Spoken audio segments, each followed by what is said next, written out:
काहेगा कर लेंगे, कल कर लेंगे।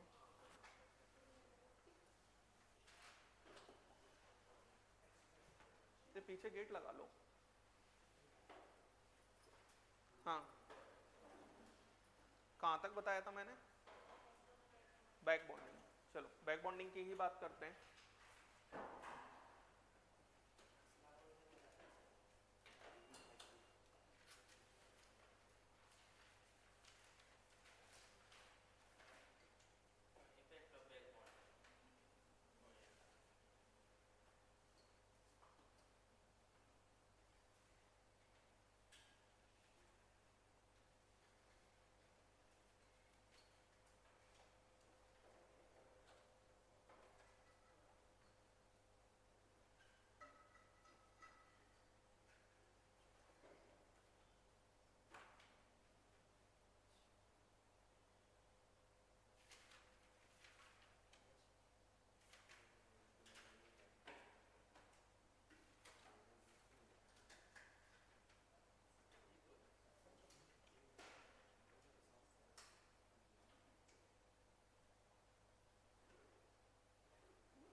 हाँ, क्वेश्चन लिख लो। एक क्वेश्चन लिखो, predict predict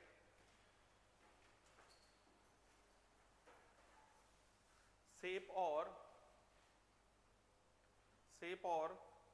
geometry, predict shape or geometry of following compounds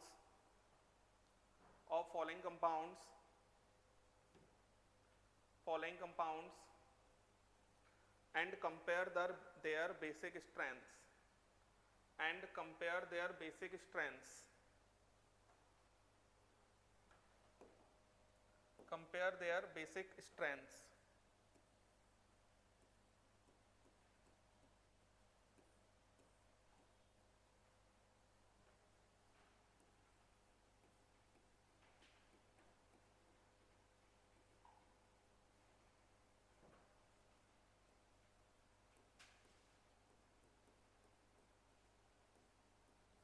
ये 3 दिए हुए हैं, ठीक है ना। अब यहां पर कैसे क्या होगा ये चीज समझते हैं। नाइट्रोजन के पास एक लोन पेयर तो होगा, एक लोन पेयर होगा तो इसके अंदर NCH3 CH3 CH3 ये है, और ये हमारे पास लोन पेयर है। क्लियर है, समझ गए क्या कहा जा रहा है। उसके बाद अब देखो फोस्फोरस पर लोन पेयर है लेकिन इलेक्ट्रॉन देने वाला थर्ड पीरियड का हो गया तो कोई मतलब नहीं होगा। समझ गए, इलेक्ट्रॉन देने वाला थर्ड पीरियड का हो गया तो बैक बॉन्डिंग से कोई लेना देना नहीं होगा। तो यहां पर P ये क्या आ जाएगा, SiH3 और SiH3 ये लोन पेयर। तो और एक और ये है, ये देखो आप इलेक्ट्रॉन देने वाला सेकंड पीरियड का है और इलेक्ट्रॉन लेने वाला थर्ड पीरियड का सिलिकॉन है, बैक बॉन्डिंग होगी। अब ये बैक बॉन्डिंग होगी, समझना बहुत अच्छे से। तो हो क्या जाएगा, ये SiH3 और ये SiH3 और ये SiH3। बच्चों इस पर वैकेंट d ऑर्बिटल पड़ा हुआ होगा, ठीक है, वैकेंट d ऑर्बिटल पड़ा हुआ होगा। नाइट्रोजन का लोन पेयर ये हमारा ऐसा है और नाइट्रोजन का लोन पेयर ये हमारा अनहाइब्रिडाइज्ड है। अनहाइब्रिडाइज्ड क्यों हो गया, कभी भी लोन पेयर अगर बैक बॉन्डिंग में इन्वॉल्व हो रहा है, अच्छी है बैक बॉन्डिंग में जो मैंने बता रखी है, तो वो लोन पेयर अनहाइब्रिडाइज्ड हो जाएगा। और अनहाइब्रिडाइज्ड होने का मतलब ये, जैसे पहले इसका sp3 था एक पी अनहाइब्रिडाइज्ड हो गया, तो हाइब्रिडाइजेशन क्या बचा? sp2। हाइब्रिडाइजेशन क्या बचा? sp2। तो हाइब्रिडाइजेशन अगर sp2 बचा, इस सिलिकॉन वैकेंट ऑर्बिटल है, तो इसके अंदर क्या कर रहा होगा? Back bonding. अरे साइडवेज ओवरलैपिंग, ये बैक बॉन्डिंग करेगा, ये तीनों के साथ कर सकता है, तीनों के साथ इक्वली करेगा। तीनों के साथ अगर ये इक्वली बैक बॉन्डिंग करेगा, तो यहां पर नाइट्रोजन SiS3 SiH3 और SiH3 ये हो जाएगा, तो यहां पर ऐसा कुछ बन जाएगा। बात समझ में आया? sp2 और ये हमारा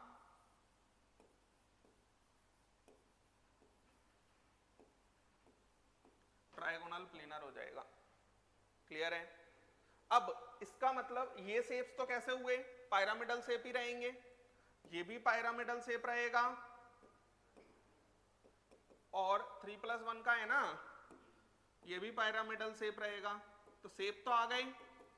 अब इसके अंदर बेसिसिटी के ऑर्डर की अगर हम बात करेंगे, तो आप सोचो, down the group basicity decrease होती है, लेकिन ये नाइट्रोजन का लोन पेयर तो इसके पास है ही नहीं, वो तो हमेशा ही बैक बॉन्डिंग में इन्वॉल्व है। जब खुद के पास ही लोन पेयर नहीं है तो दूसरे को कैसे देगा? तो दूसरे को दे ही नहीं पाएगा, तो इसके अंदर जो बेसिसिटी का ऑर्डर आएगा वो हमारा क्या आ जाएगा? NCH3 होल थ्राइस, उसके बाद P SiS3 होल थ्राइस, उसके बाद NSiH3 होल थ्राइस। ये आंसर हो जाएगा। क्लियर है? ये लास्ट क्यों चला गया? क्योंकि इसमें बैक बॉन्डिंग बहुत ज्यादा है। ये बात समझ में आया? लिख लें।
चलें,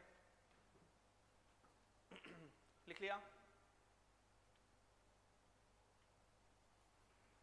हटाऊं? ये क्वेश्चन बहुत अच्छा है, समझ गए ना? तो इसमें बैक बॉन्डिंग के कारण किसका स्ट्रक्चर चेंज हुआ है? NSiS3 whole thrice. इसको ट्राइसिलाइल अमाइन ये भी कहा जाता है। समझ में आया? और इसको ट्राइसिलाइल फॉस्फीन ये कहा जाएगा। क्लियर है? समझ गए ना?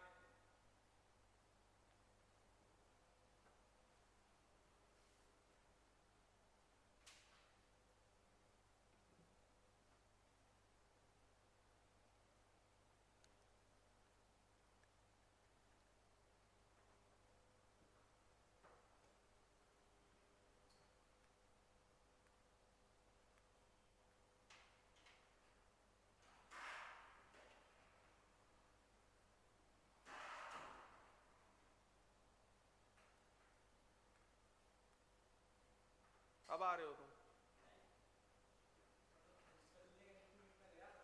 क्या?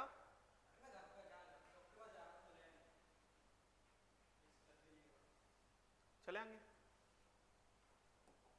चलो नेक्स्ट हम बात करते हैं, क्वेश्चन लिख लो, compare compare compare bond angle, compare bond angle between given compounds, bond angle between given compounds.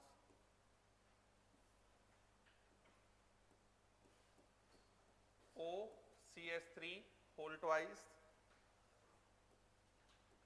OSiH3 whole twice, है ना? OCH3 whole twice, OSiH3 whole twice. दूसरा क्वेश्चन दिया हुआ है OCl2 OSiH3 whole twice.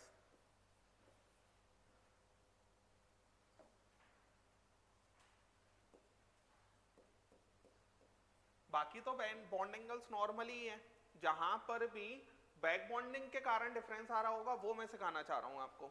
बात समझ में आया ना? NH3 NF3 और NCl3,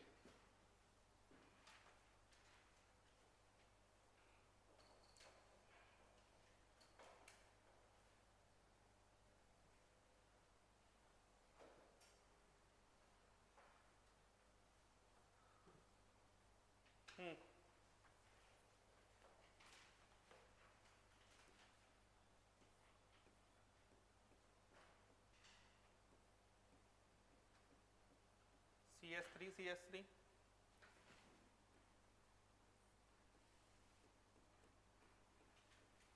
SiS3 SiS3। बच्चों एक बात समझो, यहाँ ऑक्सीजन के पास दो दो लोन पेयर हैं, इलेक्ट्रॉन देने वाला सेकंड पीरियड का है, इलेक्ट्रॉन लेने वाला थर्ड पीरियड का है, हो जाएगी बैक बॉन्डिंग। और ये जो बैक बॉन्डिंग होगी तो फिर से इसका हाइब्रिडाइजेशन पहले sp3 था, कितना हो जाएगा? sp2। तो एक तो हाइब्रिडाइजेशन चेंज हो गया, दूसरा बैक बॉन्डिंग हो रही है तो डबल बॉन्ड आ रहे होंगे, डबल बॉन्ड आते हैं तो ये हमारा SiH3 है और ये हमारा SiH3 है, ये हमारा ऐसा कुछ हो जाएगा और ये एक लोन पेयर बच जाएगा। इस ऑक्सीजन का हाइब्रिडाइजेशन sp2 हो गया। तो ये जो बॉन्ड एंगल है ना बच्चों, डबल बॉन्ड रिपल्शन और इसके कारण ये 144 डिग्री हो जाता है, ये आपको याद रखना है। बात समझ में आया? तो डायसिलाइल ईथर कहा जाएगा इसको, क्या कहा जाएगा? डायसिलाइल ईथर। तो डायसिलाइल ईथर, और इसमें तो कोई बैक बॉन्डिंग है ही नहीं है, तो बॉन्ड एंगल वही होता है, जानते हैं हम, रिपल्शन फैक्टर काम करता है इसमें 110.8 डिग्री। सेम इसके अंदर ये हो जाएगा, इसमें 110 डिग्री, 110.8, सॉरी ऐसे लिख लेते हैं, और ये 110.8 डिग्री और ये 144 डिग्री। क्लियर है? वही हाइब्रिडाइजेशन sp2 और इसमें हाइब्रिडाइजेशन sp3। ये बात समझ में आया? अब बच्चों एक बात समझो, यहाँ ये है NH3, अच्छा इसमें कहीं पे भी बैक बॉन्डिंग का केस बन रहा है क्या? नहीं बन रहा है ना, तो हाइब्रिडाइजेशन चेंज नहीं होगा। अरे क्लियर? ये NH3 है, ये हमारा NF3 है और ये हमारा NCl3 है। NCl3 जो होता है ना बच्चों, वो स्टेबल नहीं होता, एक्सप्लोसिव सब्सटेंस होता है ये। कैसा होता है? Explosive substance. कैसा होता है? Explosive substance. अब यहां पर इसका तो हम जानते हैं कितना होता है, 107 डिग्री, इसका होता है 103 डिग्री। बच्चों ये जो NCl3 है ना, क्योंकि थोड़ा बहुत क्लोरीन में रिपल्शन हो रहा होगा जैसे OCl2 में हुआ, बहुत ज्यादा नहीं होगा, लेकिन इसका जो बॉन्ड एंगल है वो 108 डिग्री रहता है, ये बात आपको याद रखनी है। NCl3 का बॉन्ड एंगल कितना होता है 108 डिग्री। तो जो ऑर्डर हो जाएगा बॉन्ड एंगल का NCl3 उसके बाद NH3 उसके बाद NH3, ये बात आपको याद रखनी पड़ेगी NCl3 वाली, बाकी सब तो ठीक है। क्लियर है क्या कहा मैंने, लिखेंगे।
नहीं नहीं, ऐसा नहीं है, ये जो रिपल्शन है ये रिपल्शन इलेक्ट्रॉन इलेक्ट्रॉन के कारण लग रहा है, तो इलेक्ट्रोस्टैटिक रिपल्शन बोल दो, कोई दिक्कत नहीं है। लेकिन ऐसा है कि रिपल्शन का मतलब हम सिर्फ इतनी सी बात बोलते हैं यहाँ कि अगर नेगेटिव नेगेटिव पास आता है तो एक दूसरे से थोड़ा सा दूर जाना चाहते हैं, हम इतनी सी बात बोलेंगे।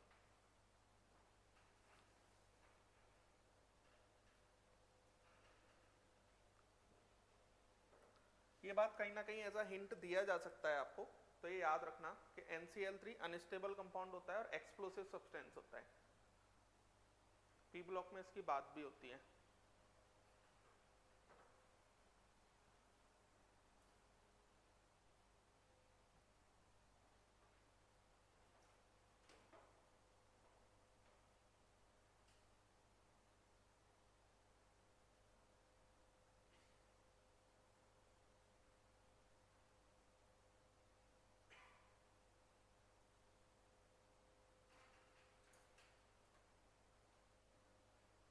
चलें, देखो इधर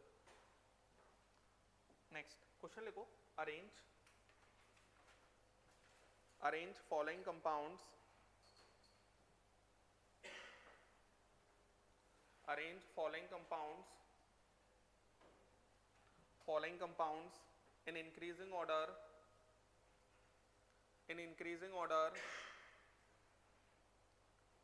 of lowest acidic character, lowest acidic character। ये भी कुछ इंपॉर्टेंट बातें हैं, देखो उधर बैक बॉन्डिंग से जहां जहां इफेक्ट पड़ेगा वो सारी चीजें हम सीख रहे हैं, ठीक है ना।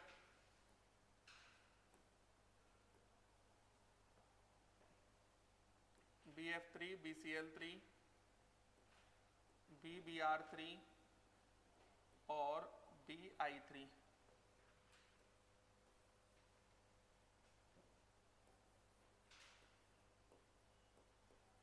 BEF2 BECl2 BEBr2 BEI2,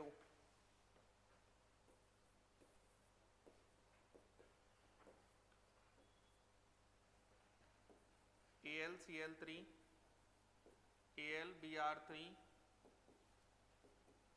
AlI3,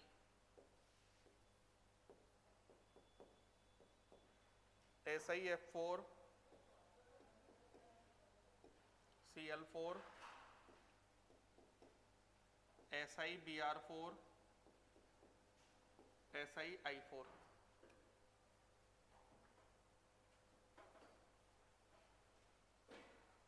और जिस तरीके से मैं मेथड्स अप्लाई कर रहा हूँ बैक बॉन्डिंग के, उसी तरीके से आपको करने हैं, समझ में आ रहा है ना, तभी आप क्वेश्चन बना पाओगे। बस इन केसेस को बैक बॉन्डिंग के रिस्पेक्ट में याद रख लो, बाकी सब तो फिर आपके जो नॉर्मल है वो हम कर ही चुके हैं। करें, देखो इधर इस क्वेश्चन को समझते हैं थोड़ा सा। जैसे बोरॉन है, और ये हमारा फ्लोरीन है और ये हमारा फ्लोरीन है, ठीक है।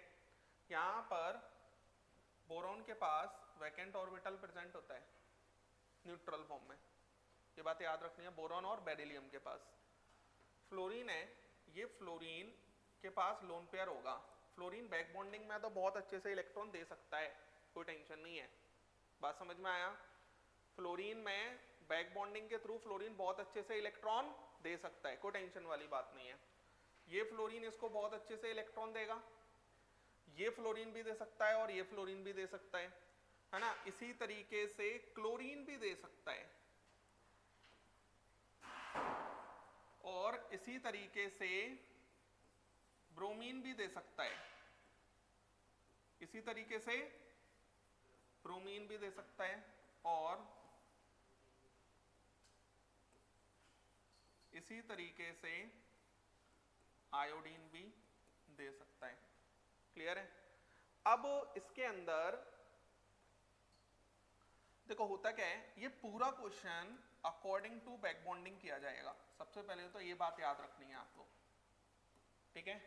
सबसे पहले ये बात याद रखनी है, पूरा क्वेश्चन किससे किया जाएगा, अकॉर्डिंग टू बैक बॉन्डिंग। अब यहां पर फ्लोरीन इस बोरॉन को इलेक्ट्रॉन दे रहा होगा, है ना। तो यहां पर इस बोरॉन हमने क्या निकालना है, हमको लुईस एसिडिक कैरेक्टर का ऑर्डर।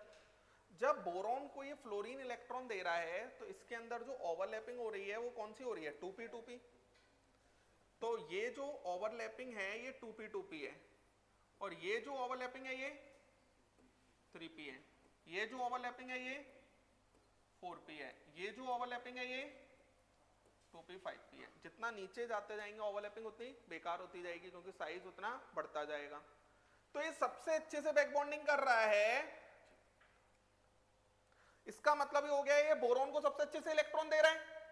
अगर बोरॉन को ये फ्लोरीन, तीनों फ्लोरीन के थ्रू बहुत अच्छे से इलेक्ट्रॉन मिल रहे होंगे तो बोरॉन बाहर से इलेक्ट्रॉन लेना चाहेगा ही नहीं, तो लुईस एसिडिक कैरेक्टर बोरॉन का होगा ही नहीं। ये बात समझ में आया क्या कहा।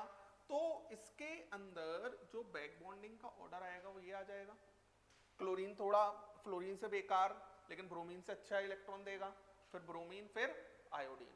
क्लियर है क्या कहा मैंने इस, हाँ क्यों, हाँ मैं वही बोलना चाह रहा हूं कि जनरली हमें इनके अंदर बैक बॉन्डिंग कंसिडर नहीं करनी चाहिए, लेकिन इनका ओवरऑल आंसर जो दिया जाता है वो अकॉर्डिंग टू बैक बॉन्डिंग ही दिया जाएगा, यही मैं बोलना चाह रहा हूं। दूसरा सेम क्वेश्चन ये भी है, इसके अंदर भी जो ओवरऑल आंसर है वो अकॉर्डिंग टू बैक बॉन्डिंग ही जाएगा। बस ये दोनों आपको स्पेशल केसेस में याद रखने हैं और कोई टेंशन नहीं है। अब जैसे क्वेश्चन नंबर 3 है, AlCl3 AlBr3 AlI3, कोई बैक बॉन्डिंग नहीं होगी, कोई बैक बॉन्डिंग नहीं होगी तो हम कैसे करते थे Lewis acidic character, positive charge कितना ज्यादा बनेगा, तो पॉजिटिव चार्ज सबसे ज्यादा कौन बनाएगा, क्लोरीन। क्लोरीन सबसे ज्यादा पॉजिटिव चार्ज बनाएगा तो आंसर ये आ जाएगा। ये बात समझ गए। तो यहां पर मैं लिख देता हूं ये आंसर किससे आएगा, पॉजिटिव चार्ज डेंसिटी से। आया समझ, समझ गए क्या कहा मैंने। और ये थोड़ा सा याद ही रखना है इनको, समझ में आया ना। ये 3-4 ऑर्डर्स बहुत दिक्कत देते हैं, बहुत कंफ्यूजिंग है ये। 4th क्वेश्चन, अब इसमें तो बैक बॉन्डिंग दिखती है, बाकी किसी में तो बैक बॉन्डिंग होगी नहीं, तो इसका आंसर भी बैक बॉन्डिंग से नहीं दिया जाएगा। इसका भी आंसर किससे दिया जाएगा, पॉजिटिव चार्ज। और पॉजिटिव चार्ज सबसे ज्यादा कौन क्रिएट करेगा, फ्लोरीन। अरे फ्लोरीन सबसे ज्यादा इलेक्ट्रोनेगेटिव है, सबसे ज्यादा इलेक्ट्रोनेगेटिव, सबसे ज्यादा इलेक्ट्रॉन खींचेगा, तो सबसे ज्यादा क्या बनाएगा, पॉजिटिव चार्ज बनाएगा, तो ये आंसर आ जाएगा। क्लियर, समझ गए क्या कहा मैंने, लिख लें।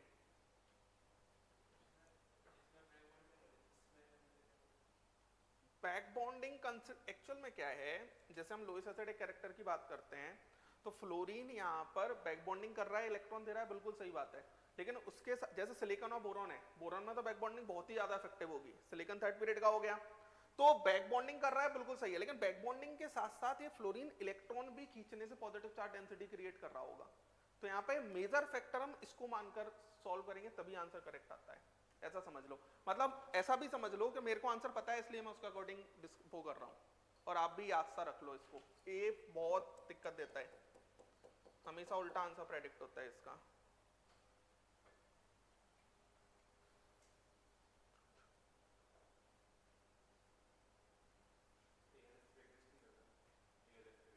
ELF3 आयनिक है ना, आयनिक की तो हम क्या बात करें।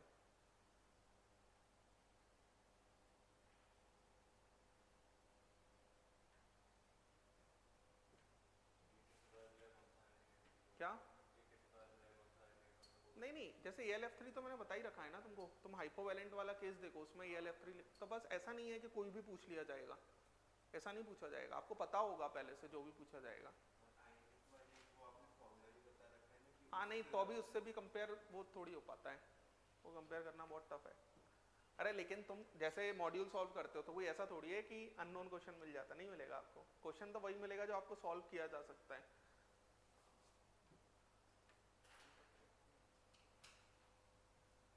अब बाकी तो फिर पेपर में क्या, पेपर में भी ऐसा थोड़ी है कि क्वेश्चन कुछ भी ऐसा दिया जाता है, जो एक आध क्वेश्चन होता है वो छोड़ दो, बाकी तो किया ही जा सकता है ना। और क्वेश्चन को, एक आध दो क्वेश्चन को तो छोड़ने की आदत होनी ही चाहिए, अगर आप पेपर को बहुत अच्छा सॉल्व कर पाते हो तो। 180 तो नहीं आएंगे ना, केमिस्ट्री में 180 मान लो, चलो आप केमिस्ट्री बहुत अच्छा भी करना चाहते हो, और फिजिक्स में 110 से अच्छा है, फिजिक्स में 150, केमिस्ट्री में 160। समझ में आ रहा है क्या कह रहा हूँ मैं। जो एफर्ट लास्ट के 10-15 नंबर बढ़ाने में किसी भी सब्जेक्ट में लगते हैं ना, वो एफर्ट लगाने से अच्छा है अगर आपका कोई सब्जेक्ट वीक है तो उसमें लगा दो वो टाइम, तो आपका मार्क्स जल्दी बढ़ेगा। कई बार ऐसा होता है ना कि केमिस्ट्री अच्छा, केमिस्ट्री कर लेते हैं, नहीं होगा सिलेक्शन। आपका सिलेक्शन तो तभी होगा जब फिजिक्स में भी मार्क्स आएगा।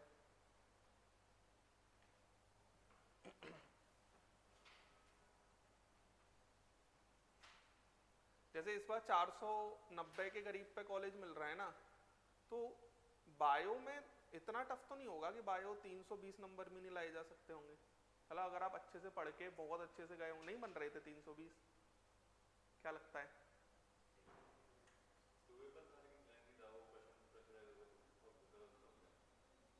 नहीं, क्योंकि मेरे को जैसे ये लगता है, जैसे मैंने आपको बताया ना, जो श्रेयस था उसका 565 मार्क्स है टोटल, 565 में उसका बायो में 335 है, केमिस्ट्री में 160 है, और फिजिक्स उसका बहुत अच्छा था, फिजिक्स केमिस्ट्री से भी अच्छा था, लेकिन फिजिक्स में वो थोड़ा डर गया वहाँ, तो उसका गड़बड़ हो गया। बाकी का 70-80 नंबर है उसका फिजिक्स में, लेकिन वो अच्छा सेलेक्ट हो गया, MGM ले लिया उसने 565 मार्क्स पे। तो मैं वाली बात बोल रहा हूँ, क्या इतना टफ तो बायो नहीं आएगा कि मतलब बनाया नहीं जा सकता होगा। 6000 6600 यही रैंक है उसकी, यहाँ है मेरे पास रिजल्ट उसका, 6600 रैंक होगा, ऐसे ही कुछ रैंक है। कितनी रैंक अपन को ऑल इंडिया वाली इसमें बैठना चाहिए? क्या कितनी रैंक और ऑल इंडिया वाली काउंसलिंग में? 50,000 रुपये भी बैठ जाओ मिलेगा नहीं। मतलब अगर आपको एम्स चाहिए तो मेरी नज़र में तो एम्स 3000 रैंक तक मिलता है। मिलता तो और भी है, लेकिन 3-3.5 हज़ार तक ढंग का एम्स मिलता है, नहीं तो फिर वो एम्स वो ही मिलते हैं वो फालतू के 2 लाख पर। तो वाला फैक्टर होता है। जैसे आपको एम्स भोपाल वगैरह तो बहुत हाई रैंक पे जाता है, उनको आप एम नहीं कर सकते, आपका लक अच्छा होगा, आप मेहनत बहुत कर रहे होगे, और अगर भगवान चाहते होंगे तो आपको मिल जाएगा, आप उसको टारगेट नहीं कर सकते। कुछ चीज़ें ऐसी हैं जिनको टारगेट नहीं किया जा सकता। समझ में आ रहा है ना। हम ऐसा सोचते हैं ना जैसे लाइफ हमारे अकॉर्डिंग चले, नहीं चल सकती ना, ऐसे ही है। वहाँ पर आप सोच के गए मेरे को इतना मार्क्स लाना है, पेपर ही नहीं पता ना आपको क्या खुलेगा आपके सामने, वो तो ऑटोमेटिक सी बात है, आप अपनी प्रिपरेशन कर सकते हो, इसके अलावा कुछ और सोच ही नहीं सकते। लेकिन मुझे इस बार का पेपर ठीक लगा, थोड़ा अच्छा क्राउड MBBS के अंदर गया होगा। पिछले साल तो कुछ भी हो गया ना, तो इस साल मुझे लगा कि उन्होंने पेपर, चलो फिजिक्स थोड़ा एक्सट्रीमली टफ उन्होंने कर दिया कुछ, लेकिन ठीक है चलता है। मैं तो कहता हूँ ऐसा होते रहना चाहिए, कोई दिक्कत नहीं है, आप छोड़ दो कुछ क्वेश्चन, क्या दिक्कत है। और इस बार उन्हीं ने बहुत अच्छा किया होगा जो पेपर में बहुत पैनिक नहीं करते हैं, बहुत कूल रहते हैं, बहुत टेंशन। यार देखो, मुझे ना केमिस्ट्री तो नहीं लगा,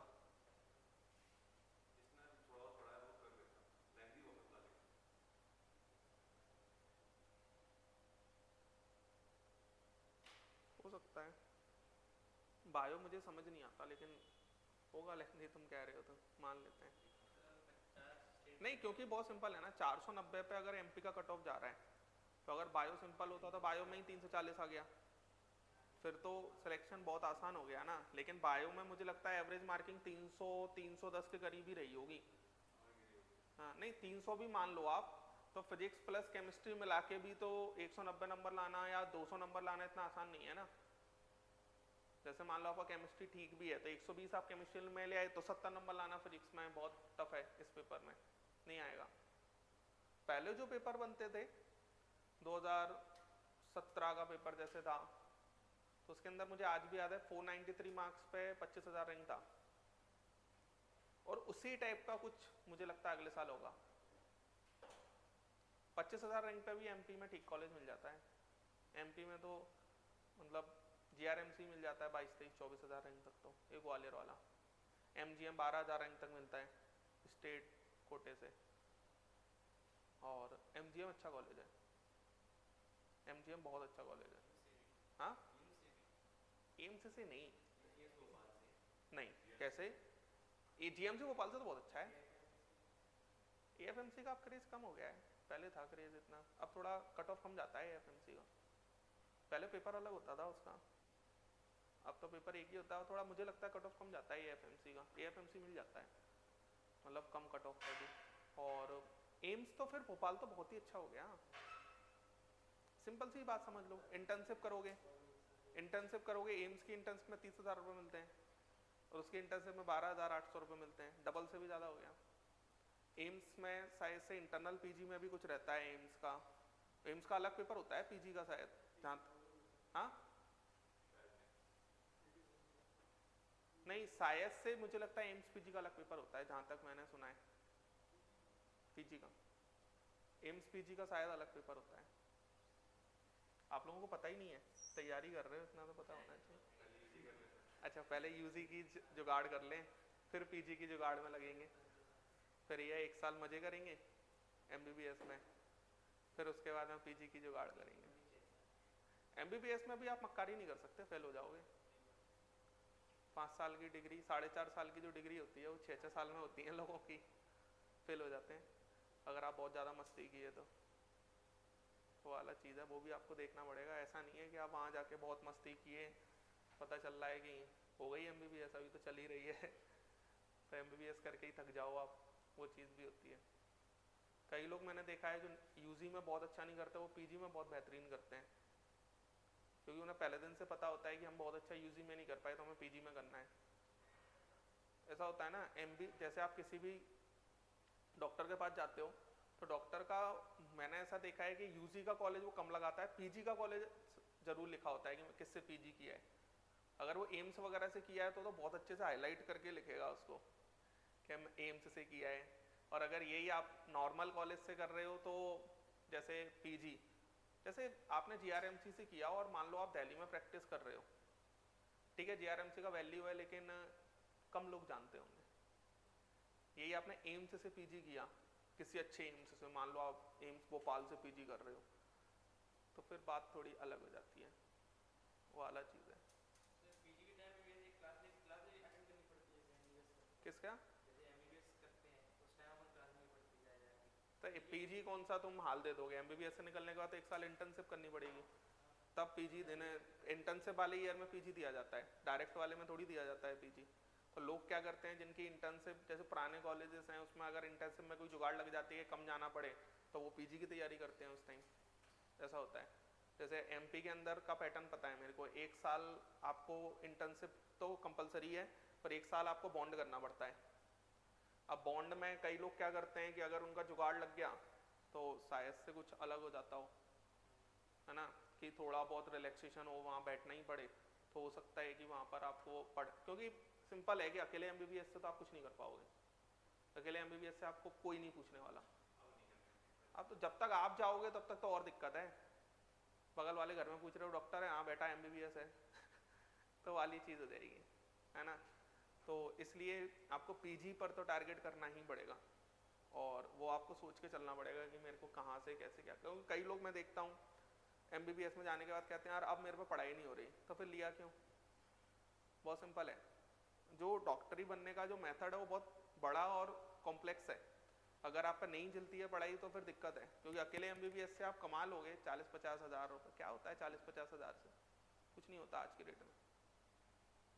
मतलब आप जितनी बड़ी सिटी में रहोगे, आपकी बहुत ज़्यादा सैलरी भी होगी तो आपकी वो सैलरी बहुत छोटी लगेगी आपको। बहुत सिंपल सी बात समझो, आप दिल्ली में रह रहे हो, 4 लाख कमा लो, 5 लाख रुपए महीना कमा लो, बहुत छोटा लगेगा, कुछ नहीं है। समझ में आ रहा है? मतलब आप एक अच्छी लाइफस्टाइल स्पेंड कर सकते हो, लेकिन आप 30 दिन में से 2 दिन जरूर लगेगा आपको कि मैं कम सैलरी पे हूँ, बिजनेस कर लेना चाहिए। समझ में आया?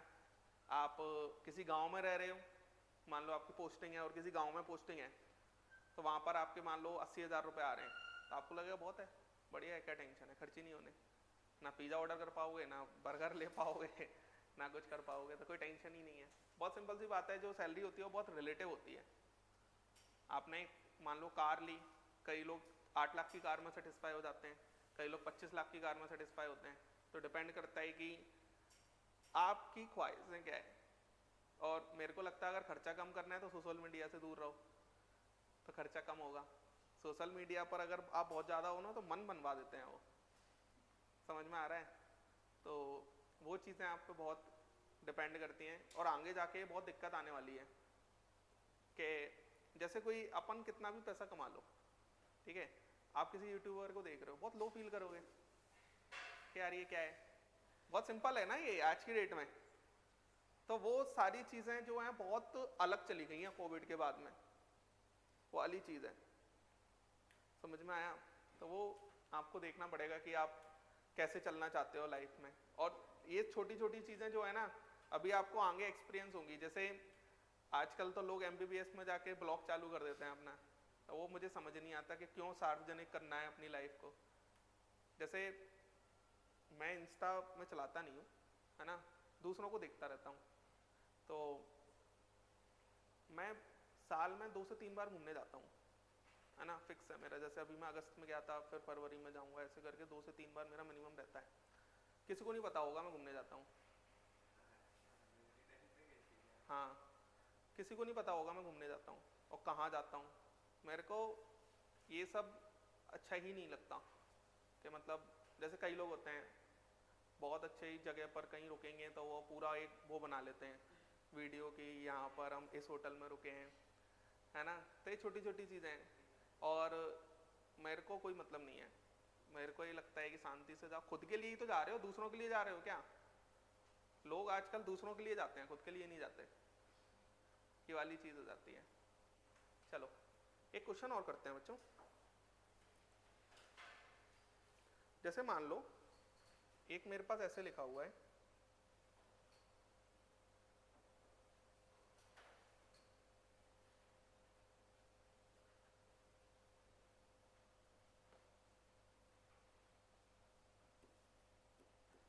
Phenyl isothiocyanate, phenyl isothiocyanate. तो ये हमारे पास SiH3NCS,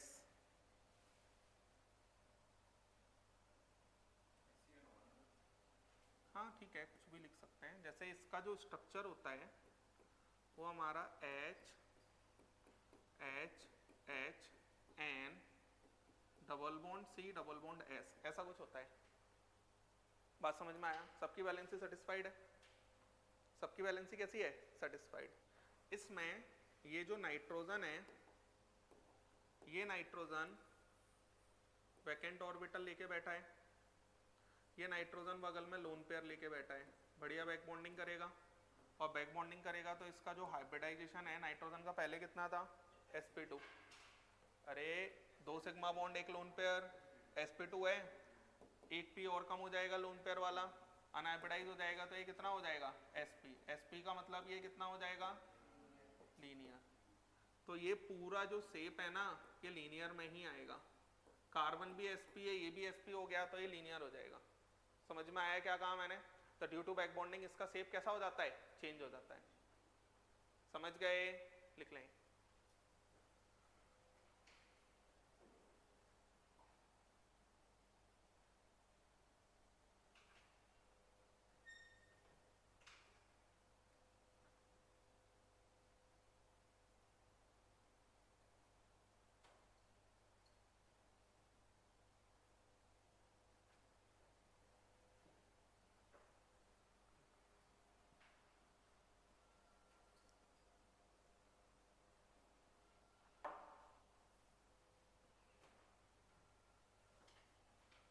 अभी तो आपका सबसे बड़ा होमवर्क यही है कि आप कॉपी को बहुत अच्छे से पढ़ो पहले, क्योंकि बॉन्डिंग के अंदर आपको एक एक चीज बहुत अच्छे से पता होनी चाहिए। समझ में आ रहा है?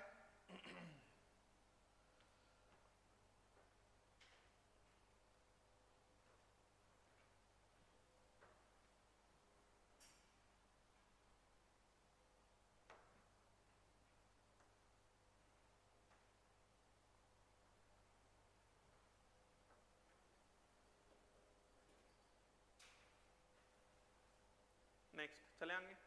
नेक्स्ट लिखो bridge bond. Bridge bond, bridge bond,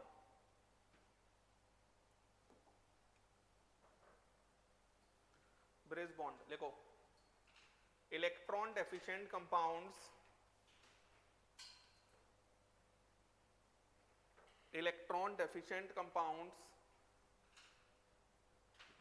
deficient compounds can minimize their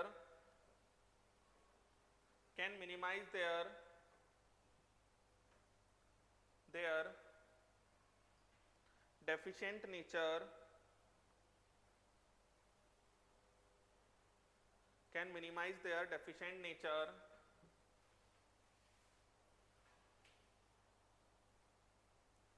either by involving themselves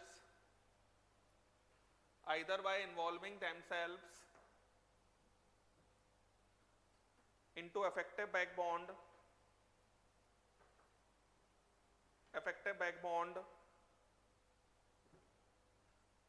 or by undergoing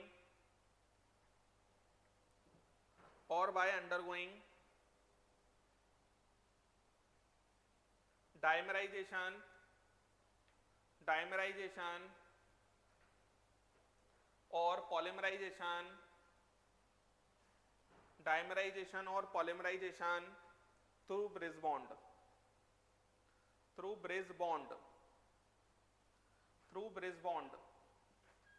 बच्चों जैसे देखो इधर, जैसे BF3 है,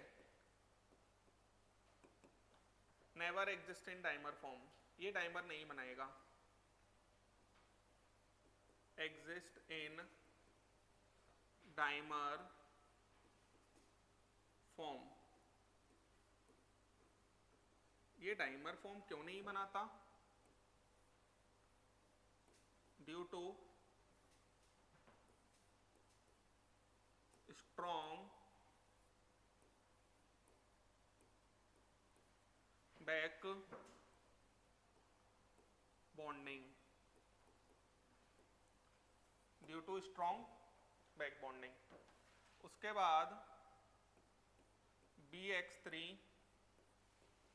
X equal to chlorine bromine iodine, never exist in dimer form, ये भी dimer form में नहीं रहते हैं, due to steric crowding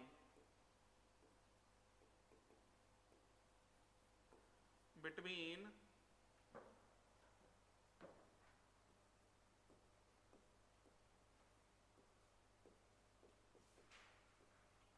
large size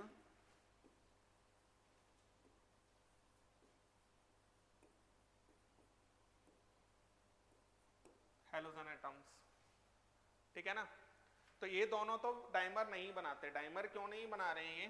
क्योंकि जैसे मान लो BX3 है, तो BX3 हमारा ऐसा कुछ रहा होगा, ये हमारा X, इस पे 6 इलेक्ट्रॉन है, 6 इलेक्ट्रॉन है, तो ये हमारा ऐसा कुछ आ जाएगा, तो यहाँ पर ऐसा कुछ ब्रिज बॉन्डिंग बन जाती है।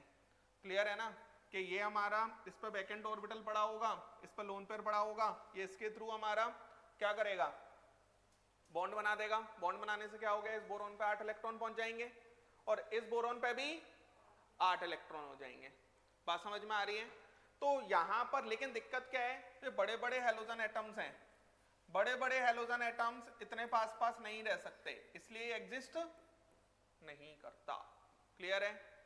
अब बच्चों देखते हैं BH3, ये समझना है हमको। BH3 के अंदर क्या होता है, जैसे बोरॉन है, समझना बहुत अच्छे से। तो बोरॉन हमारा BH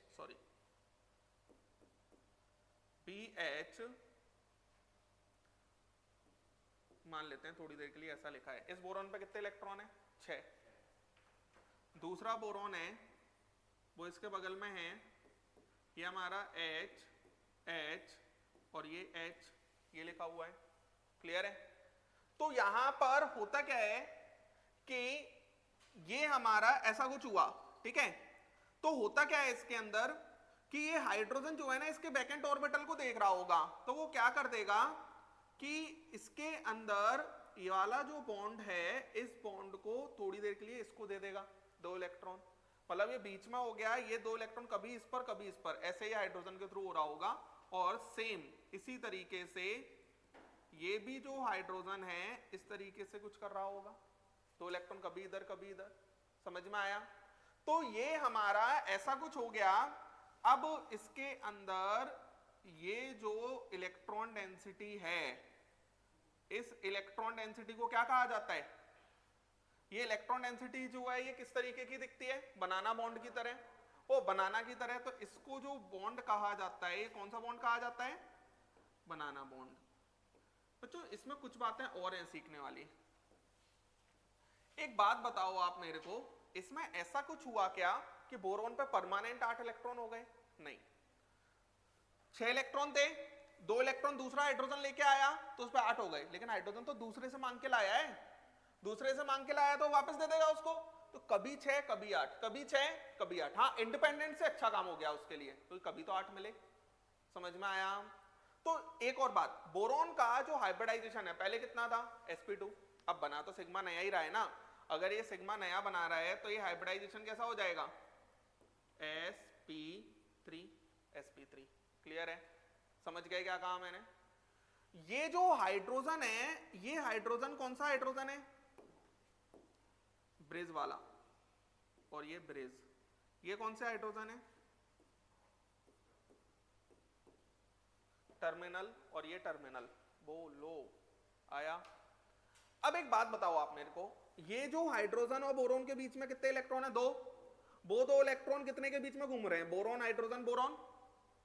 यहां पर ये 2 इलेक्ट्रॉन किसके बीच में घूम रहे हैं, बोरॉन हाइड्रोजन बोरॉन।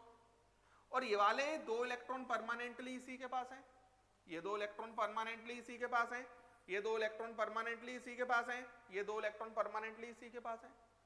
तो बच्चों 2 centre 2 electron bond, 2 centre 2 electron bond, 2 centre 2 electron मतलब ये वाले बॉन्ड कितने हैं ऐसे, 4, 1 2 3 4। तो 2 सेंटर 2 इलेक्ट्रॉन बॉन्ड 4 हो गए। 3 सेंटर 2 इलेक्ट्रॉन बॉन्ड ये कितने हैं, 2। बात समझ में आया? समझ गए? अब ये जो sp3 हाइब्रिडाइज्ड है, तो sp3 हाइब्रिडाइज्ड में 2 बॉन्ड प्लेनर होते हैं, 2 बॉन्ड नॉन प्लेनर होते हैं। तो मान लेते हैं ये वाला बॉन्ड प्लेनर है, तो ये वाला बॉन्ड बोर्ड पे होगा, तो ये 2 बॉन्ड कहां पे होंगे, बोर्ड के अंदर बाहर। ये जो ब्रिज वाला बॉन्ड है बोर्ड के आगे दिखेगा, ये वाला जो ब्रिज वाला बॉन्ड है बोर्ड के पीछे दिखेगा। ये बात समझ में आया? तो ओवरऑल जो स्ट्रक्चर है वो स्ट्रक्चर किस जैसा है, नॉन प्लेनर। अरे समझ में आ रहा है क्या कह रहा हूं मैं? और क्योंकि सिमेट्रिकल स्ट्रक्चर है तो डायपोल मोमेंट कैसा है, 0। 0 का मतलब क्या हो जाएगा, नॉन पोलर। क्लियर है? ये पूछा जाएगा आपसे 3 सेंटर 2 इलेक्ट्रॉन बॉन्ड कितने हैं, ये पूछा जाएगा आपसे कि 2 सेंटर 2 इलेक्ट्रॉन बॉन्ड कितने हैं। समझ में आया? अच्छा, ब्रिज बॉन्ड कौन से हैं, ये वाले जो इतना पार्ट है, इसके अंदर जो ये वाले बॉन्ड बन रहे हैं, डेटा termed as bridge bond. Clear है क्या कहा मैंने? लिख लें।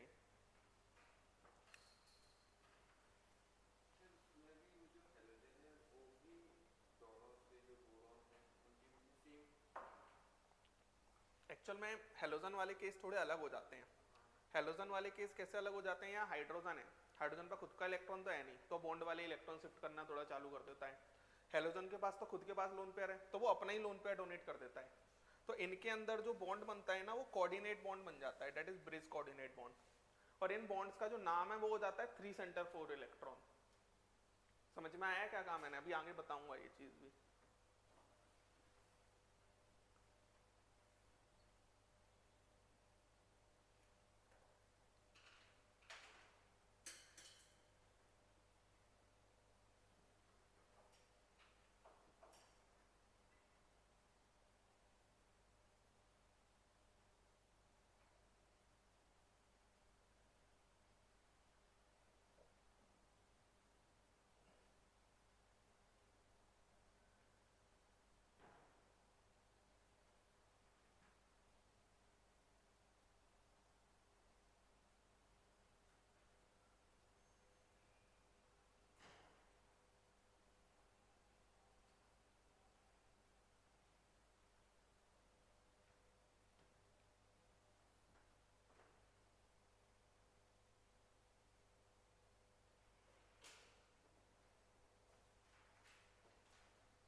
Acts as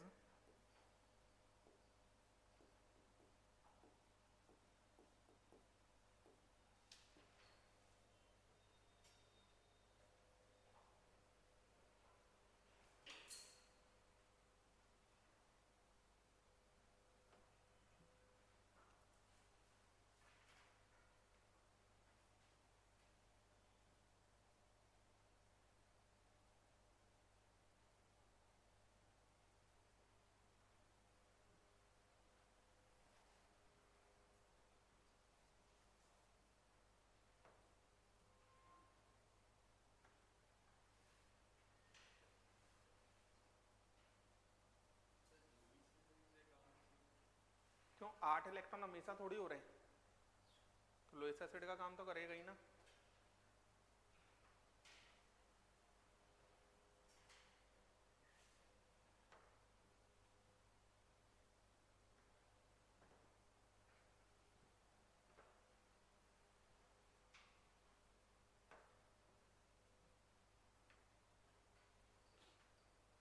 चलें, लिख लिया बच्चों। जैसे एक बात और समझो, यहाँ ये अल्फा है, ये बीटा है और ये गामा है, ठीक है। तो बॉन्ड एंगल की अगर हम बात करते हैं तो अल्फा थोड़ा सा ना ऐसा है, मतलब थोड़ा जैसे sp3 है तो 109 होना चाहिए था, 109 होना चाहिए था, लेकिन कंपाउंड थोड़ा सा वैसा हो रहा है ना, साइक्लिक टाइप, तो बॉन्ड जितना होना चाहिए उससे कम हो जाता है। तो अंदर वाला बॉन्ड घट जाएगा, तो होता क्या है कि बाहर वाला बॉन्ड बढ़ जाएगा। तो यहाँ पर जो बॉन्ड एंगल है उसका ऑर्डर ऐसा होता है, गामा, बीटा और फिर अल्फा। बात समझ में आया? तो ये जो गामा है ना, ये 120 डिग्री के करीब होता है, और ये जो अल्फा है ये 97 डिग्री के करीब होता है।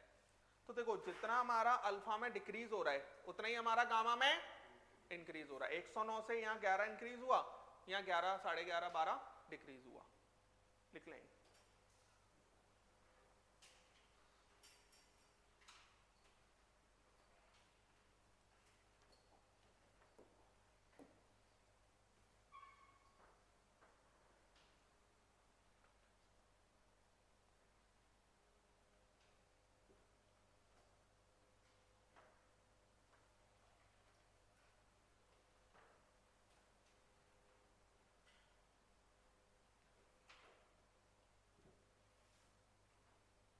चले आगे, देखो इधर, अब एक बात समझो, जैसे B2H6 है,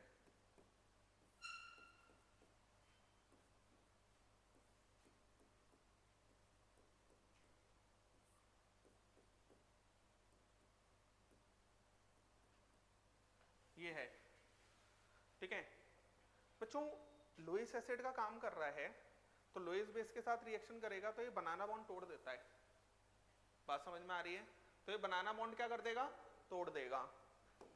तो ये बनाना बॉन्ड को दो तरीके से तोड़ सकता है, एक तो यही तरीका है, बात समझ में आया?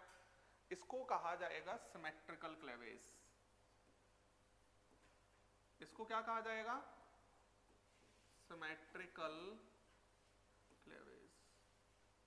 और सिमेट्रिकल क्लेवेज के अंदर जो एग्जांपल्स आएंगे वो आपको याद रखने हैं। सिमेट्रिकल क्लेवेज वो तोड़ेंगे जो बहुत अच्छे बेस नहीं होंगे। एक तो R3N आ जाएगा इसके अंदर, एक हमारा H2O आ जाएगा इसके अंदर, बात समझ में आ रही है? और भी मैं लिखवाता हूं, सिमेट्रिकल क्लेवेज का मतलब अगर हम लिखते हैं तो सिमेट्रिकल क्लेवेज का मतलब हो गया ये 2BH3 ऐसा हो जाएगा। और लोएस बेस जो होंगे वो से इस तरीके से कोऑर्डिनेट बॉन्ड बना रहे होंगे, तो इस तरीके से टूट जाएगा। क्लियर है? ये पूछा जाएगा आपसे। और एक तरीका क्या है, ऐसे टूट जाना, एक में BH4 नेगेटिव चला जाना, एक में BH2 पॉजिटिव आ जाना।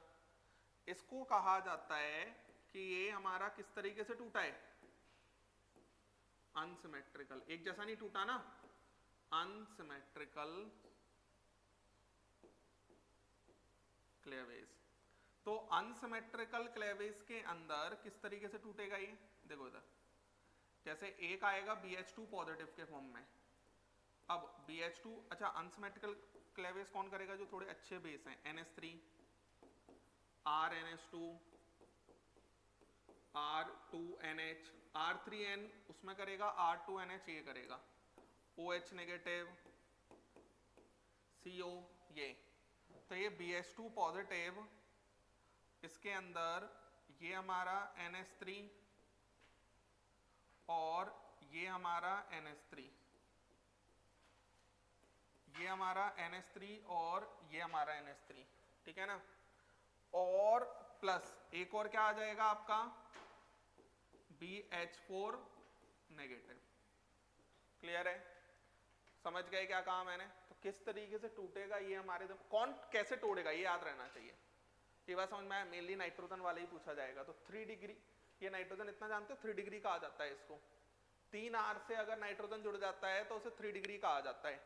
तो ये हमारा 3 डिग्री नाइट्रोजन सिमेट्रिकल क्लेवेज करेगा, और ये 1 डिग्री 2 डिग्री क्या करेंगे, अनसिमेट्रिकल क्लेवेज, है ना। ये NH3 को 0 डिग्री नहीं कहा जाता, वो सुपर प्राइमरी होता है, आगे सीखेंगे इसको, लिख लेंगे।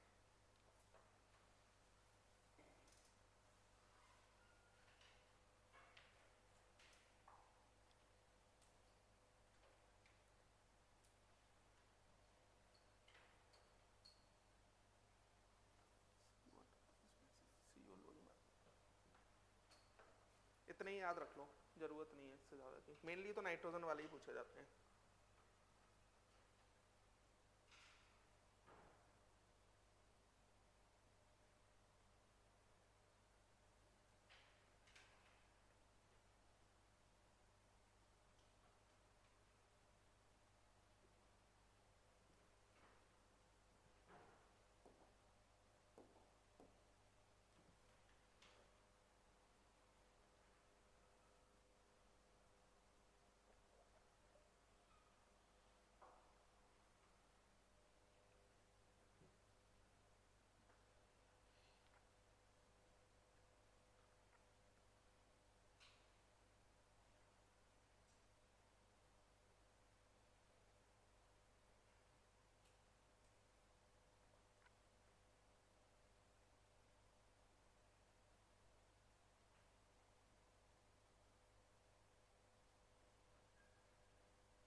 चले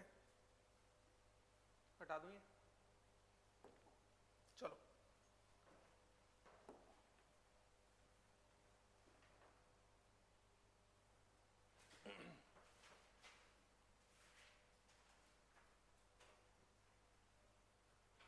जैसे मान लो कि मेरे पास ऐसा लिखा है AlCl3, ठीक है, AlCl3। अब AlCl3 ये लिखा है तो इसमें भी एल्यूमिनियम पे कितने इलेक्ट्रॉन है? 6। एल्यूमिनियम पे कितने इलेक्ट्रॉन है? 6। तो AlCl3 है। अब यहां पर अगर हम बात करते हैं, ये हो गया AlCl3, ठीक है। दूसरा AlCl3 आया, दूसरा अगर AlCl3 आता है तो ये भी 6 इलेक्ट्रॉन है। इसको, इस क्लोरीन को इसका वैकेंट ऑर्बिटल दिख रहा होगा, और कोई भी एक क्लोरीन ले लो, इसको इसका वैकेंट ऑर्बिटल दिख रहा होगा। बात समझ में आ रही है क्या कह रहा हूं मैं? तो यहां पर इससे ये चला जाएगा और इससे ये इधर चला जाएगा। अब ये अपने खुद के इलेक्ट्रॉन दे रहा है। अगर ये अपने खुद के इलेक्ट्रॉन दे रहा है तो ये जो एल्यूमिनियम है ये इस तरीके से कुछ अरेंज हो जाएगा, क्लोरीन क्लोरीन क्लोरीन, ठीक है। दूसरा एल्यूमिनियम, क्लोरीन क्लोरीन क्लोरीन, ये कोऑर्डिनेट बॉन्ड और ये कोऑर्डिनेट बॉन्ड। क्लियर है क्या कहा मैंने? ये कोऑर्डिनेट बॉन्ड और ये कोऑर्डिनेट बॉन्ड। ये जो बॉन्ड है ना, तो इसके अंदर ये 3 सेंटर 4 इलेक्ट्रॉन बॉन्ड हो जाएंगे। 3 सेंटर 4 इलेक्ट्रॉन बॉन्ड कितने हो जाएंगे? 2। 3 सेंटर 2 इलेक्ट्रॉन बॉन्ड कितने होंगे इसके अंदर? 0। 2 सेंटर 2 इलेक्ट्रॉन बॉन्ड कितने होंगे इसके अंदर? 4। क्लियर है? 2 सेंटर 2 इलेक्ट्रॉन बॉन्ड कितने होंगे इसके अंदर? 4। समझ पा रहे हैं? इस तरीके से कुछ, मतलब अब ब्रिज बॉन्ड बनाने वाला अगर उस पर लोन पेयर है तो वो 3 सेंटर 4 इलेक्ट्रॉन बॉन्ड बनाएगा हमेशा, और अगर उस पर लोन पेयर नहीं है तो वो 3 सेंटर 4 इलेक्ट्रॉन नहीं, कौन सा बनाएगा? 3 सेंटर 2 इलेक्ट्रॉन। जैसे वहां हाइड्रोजन था तो वो 3 सेंटर 2 इलेक्ट्रॉन बॉन्ड बना रहा था। यहां पर क्लोरीन है, क्लोरीन हो, ब्रोमीन हो, आयोडीन हो, कोई भी हो, जिस पर लोन पेयर अगर वो होगा तो वो 3 सेंटर 4 इलेक्ट्रॉन बॉन्ड बनाएगा। बात समझ में आया क्या कहा मैंने? लिख लें। नहीं नहीं, एल्यूमिनियम तो 3rd पीरियड का है ना, बड़ा है तो वो मैनेज हो जाएगा।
चलें,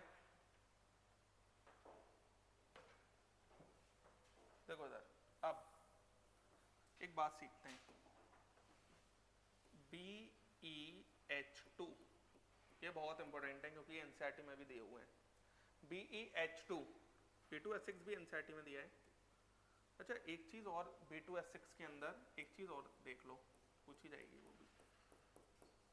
जैसे ये H है, ये ऐसा है, ये ऐसा है, ठीक है ना। टर्मिनल टर्मिनल, सॉरी ये कौन से हैं? ब्रेज ब्रेज, टर्मिनल टर्मिनल टर्मिनल। बच्चों बॉन्ड एंगल तो बता ही दिया मैंने। जैसे अगर मैं बॉन्ड स्ट्रेंथ की बात करता हूँ तो ये वाला जो हाइड्रोजन है ये 2 बोरोन के साथ एसोसिएटेड है। सेम ये वाला भी जो हाइड्रोजन है ये 2 के साथ एसोसिएटेड है। ये बात समझ में आ रही है?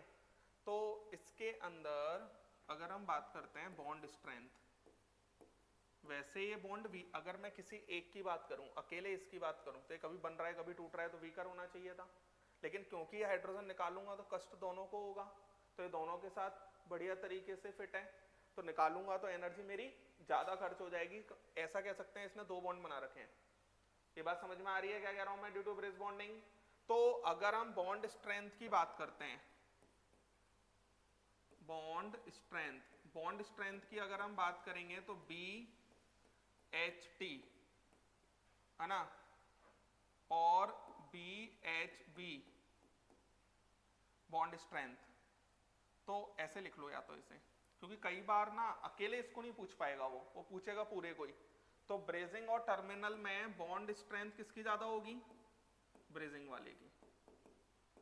ब्रेजिंग और टर्मिनल में किसकी ज्यादा होगी?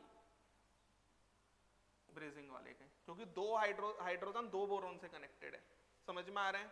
ये भी लिख सकते हैं हम कि इसके अंदर BHBB ये हो जाएगा। क्लियर है क्या कह रहा हूं मैं? अगर हम बात करते हैं बॉन्ड लेंथ, वैसे बॉन्ड स्ट्रेंथ और बॉन्ड लेंथ में इनवर्सली प्रोपोर्शनल रिलेशन होता है, लेकिन क्योंकि बॉन्ड लेंथ तो मैं किसी एक बॉन्ड से ही बात कर पाऊंगा। अरे समझ में आ रहा है? बॉन्ड लेंथ तो किसी एक बॉन्ड से ही बात कर पाऊंगा। तो ब्रेजिंग के अंदर बॉन्ड कोई एक बॉन्ड तो एक कंपेयर करता तो ये वीकर होता है, ये स्ट्रॉन्गर होता। ये बात समझ में आ रही है? तो बॉन्ड लेंथ का ऑर्डर भी क्या हो जाएगा? यही आ जाएगा। ये समझ में आया? ब्रेजिंग के अंदर मुझे ओवरऑल कंपेयर करना पड़ रहा है, ओवरऑल कंपेयर करना पड़ रहा है कि हाइड्रोजन निकालूंगा तो कस दोनों को होगा, तो स्ट्रेंथ ज्यादा, सेम बॉन्ड लेंथ हमारा ये हो जाएगा। क्लियर है क्या कहा मैंने? क्योंकि बॉन्ड लेंथ के अंदर तो किसी एक बॉन्ड को ही देखूंगा ना, इसलिए लिख लें। ये बात थोड़ी इंपॉर्टेंट है इसलिए।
हाँ पा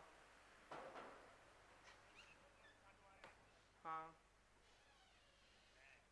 4900 रुपया भेजा है। ये तो क्या दिक्कत है? 1700 रुपया का है।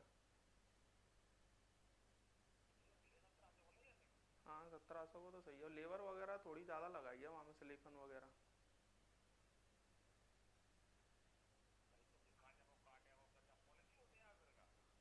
पॉलिश तो है वहाँ पे, थोड़ा बहुत पॉलिश तो है वैसे वहाँ पे। सही है ना कांच तो वो? ठीक है।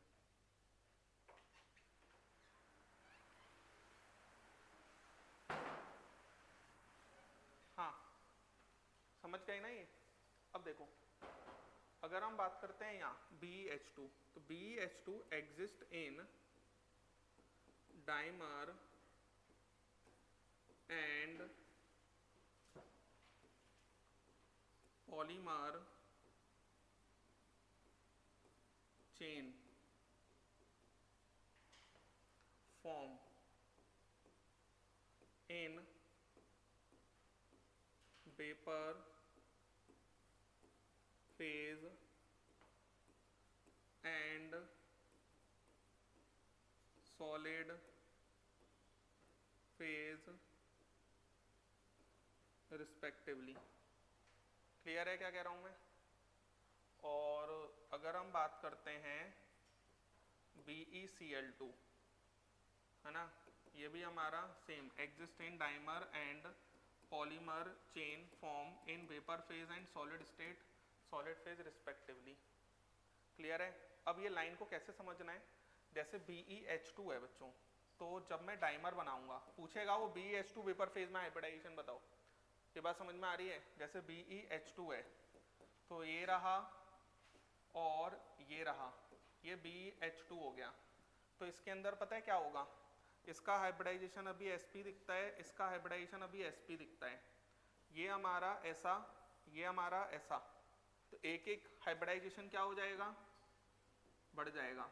तो ये H, ये हमारा H, ये हमारा H, ये हमारा H, हाइब्रिडाइजेशन क्या हो जाएगा इनका, sp2 और sp2, और अभी भी ये कैसा होगा, प्लेनर, अभी भी ये कैसा होगा, प्लेनर। बात समझ में आ रही है? अभी भी ये कैसा होगा, प्लेनर। कोई तकलीफ आपको? बच्चों पता है, ये हटा दूं ना, ये नहीं हटाना है ना, ये तो अभी नहीं लिखा है ना, ये लिख लिया है क्या? हाँ। अब पॉलीमर चेन का मतलब क्या होता है, ये चीज समझो। पॉलीमर चेन का मतलब BeH2, BeH2, BeH2,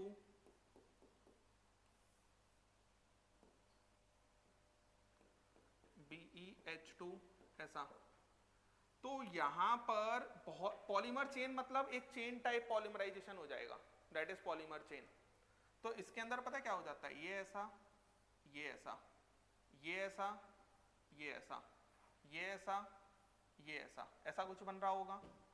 तो यहां पर जैसे ये बेरिलियम है, हाइड्रोजन हाइड्रोजन, ये हमारा हाइड्रोजन, ये बेरिलियम है, ये हमारा हाइड्रोजन, ये हमारा ऐसा आ रहा है समझ, ये बेरिलियम, ये हमारा ऐसा, ये, अरे बोलो, ऐसा कुछ आ रहा होगा? कोई तकलीफ आपको? तो ये समझ में आया ना? आप सोचो ना, खुद दो हाइड्रोजन से खुद से जोड़ा था और दो हाइड्रोजन इस पे अलग से आ गए, ये समझ में आया? जैसे ये इसका हाइड्रोजन इसका हाइड्रोजन के साथ में आ गया ना, तो that is polymer chain form. अब बेरिलियम पे दो बॉन्ड एक्स्ट्रा बने हैं, तो ये क्या हो जाएगा, sp3। अरे बोलो, sp था, एक डाइमर मतलब दो ही जोड़ सकते हैं, दो ही जोड़ सकते हैं, तो हाइब्रिडाइजेशन sp2 sp2 हो गया।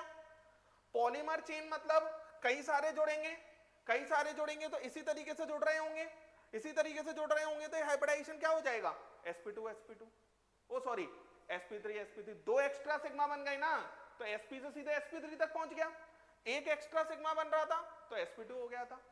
ये प्लेनर होगा, लेकिन ये कैसा होगा, नॉन प्लेनर। ये कैसा होगा, नॉन प्लेनर। ये कैसा होगा, नॉन प्लेनर। ये कैसा होगा, नॉन प्लेनर। क्लियर है? समझ पा रहे हैं? ये कहानी बन रही होगी।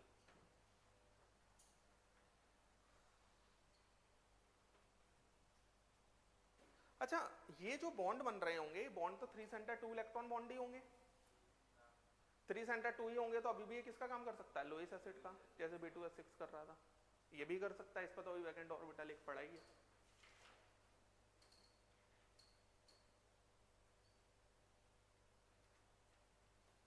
लिखे जल्दी से,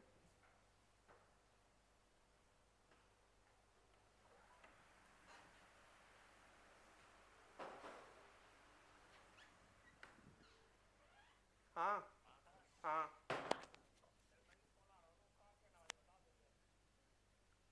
पैसा थोड़े कम कर ले, और का है,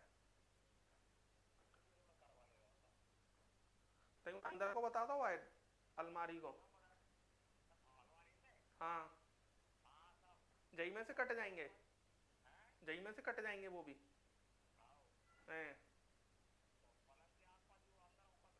हाँ अच्छा ठीक है, देख लो कितने दिन में कर दे वो काम। हाँ तो दे दो 4,000 4200 जो भी हो जाए। हाँ फिर ये आदमी को कहा हो। हाँ ठीक है सही है फिर तो, ठीक है ठीक है सही है फिर।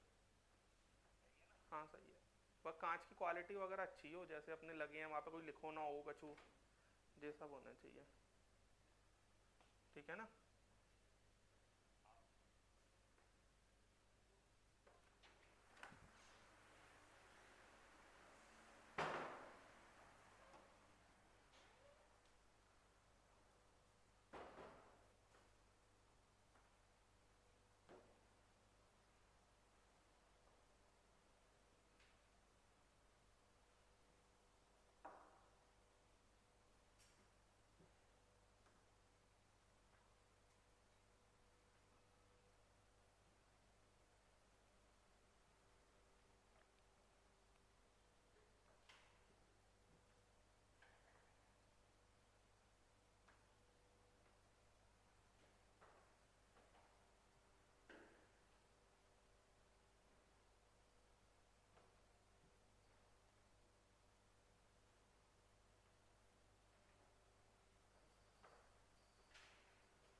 चलें,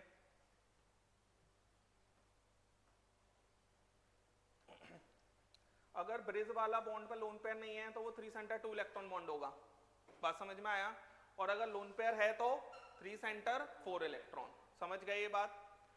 हटा दूं ये, और जिस तरीके से BeH2 है एग्जैक्ट उसी तरीके से BeCl2 होगा, हटाओ ये, लिख लिया ना। देखो इधर जैसे BeCl2 की अगर हम बात करते हैं, Be ये रहा Cl, ये रहा Cl, ये हमारा Cl, ये हमारा Cl, इसका हाइब्रिडाइजेशन sp, इसका हाइब्रिडाइजेशन sp। अब फिर से ये ऐसा और ये ऐसा, इन पे एक एक एक्स्ट्रा बॉन्ड बन रहा है, पॉलीमेरिक चेन मतलब स्टेट में पॉलीमराइजेशन। अब जैसे ये बेरिलियम है तो ये क्लोरीन है, ये क्लोरीन हो गया, ये हमारा बेरिलियम है, ये क्लोरीन है ना, तो ये हमारा ये ऐसा हो जाएगा और ये ऐसा हो जाएगा, क्लियर है। ये कौन सा बॉन्ड हो गया, ब्रिज कोऑर्डिनेट बॉन्ड, और इनका जो हाइब्रिडाइजेशन है वो क्या हो जाएगा, sp2 और sp2, प्लेनर तो हो गई। कैसा होगा वो पता है, पूछेगा hybridization of BeCl2 solid, BeCl2 solid का हाइब्रिडाइजेशन क्या होगा, sp3, समझ में आया। वो पूछेगा hybridization of BeCl2 in vapour phases, hybridization क्या होगा, sp2। Hybridisation of BeCl2 is, अकेला कुछ नहीं लिखा तो फिर BeCl2 का हाइब्रिडाइजेशन दे देंगे, समझ में आया। ये डिफरेंस पूछा जाएगा आपसे, जैसे इसके अंदर BeCl beryllium Cl, beryllium Cl, ये हमारा ऐसा कुछ होगा, है ना। तो यहाँ पर ये हमारा बेरिलियम हो गया, और बेरिलियम होने के बाद ये क्लोरीन है, ये क्लोरीन है, ये क्लोरीन, ये बेरिलियम, ये क्लोरीन, ये ऐसा, ये ऐसा, ये क्लोरीन, ये बेरिलियम, ये क्लोरीन, ये हमारा कोऑर्डिनेट बॉन्ड, ठीक है ना, ये ऐसा, ये ऐसा। यहाँ पर बेरिलियम के हाइब्रिडाइजेशंस कितने हो गए, sp3 sp3 sp3, और ये हमारा कैसा हो गया, प्लेनर, ओ सॉरी ये कैसा हो जाएगा, नॉन प्लेनर, समझ में आ रहा है, लिख लें। पूछा जाएगा, एक बार पूछा भी गया है, ये नीट के अंदर ही आया है ये।